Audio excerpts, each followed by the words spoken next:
What is anarchy? Well...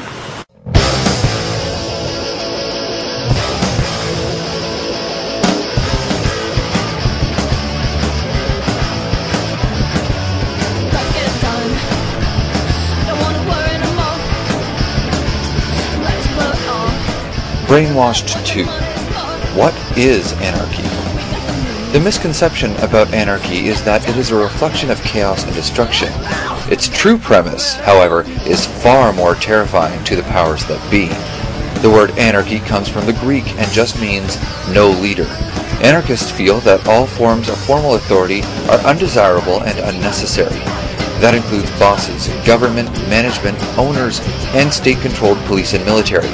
We could get along just fine without them. In their place, an anarchist wants a society based on voluntary cooperation and free association. Why? And what does all that mean? Here's an example. Say you're hanging around the house with a few friends, and you want to go out, but you're not sure where. Our current system would have one arbitrary person make the decision. Everyone would have to go, and if anybody didn't want to, they'd be out of luck. Either they'd be forced to go, possibly physically, or they'd be imprisoned for their disobedience. Starting to get the picture. Think about it. What do I care what a bunch of people who I don't know and who don't want to know me have to say about how I should live my life? To hell with that.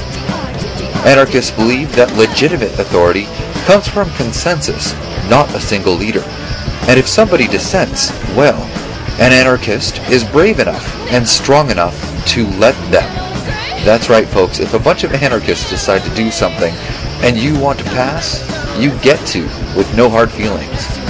Likewise, an anarchist cannot be forced to do something they don't want to do. In case you haven't figured it out yet, anarchists are not all violent, black-hatted fanatics. It's not all about theft, destruction, or killing.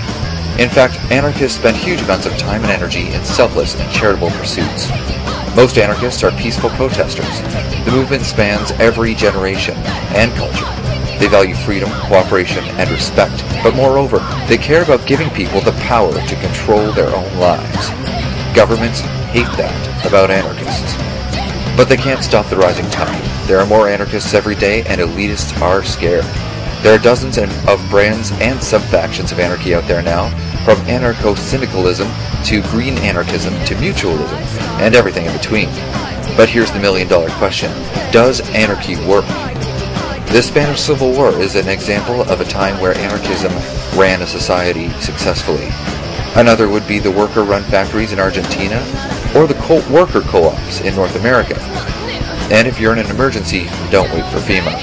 Anarchists have fed, clothed, and sheltered more people in New Orleans than any organization has managed to, and they are a huge help in the reconstruction effort. Anarchists are refusing to pay taxes, they're protesting, and they're opting out of corporate schemes in some brilliant ways. So what about me? Where do I fit in with all this? Could you apply the label of anarchist to me? Look, hell if I know. But if you really want to figure it out, just remember this. No matter who you are, I am not one of you. I'm one of me. From a world where a rant is the only way to feel sane, this is Wrayer, signing off.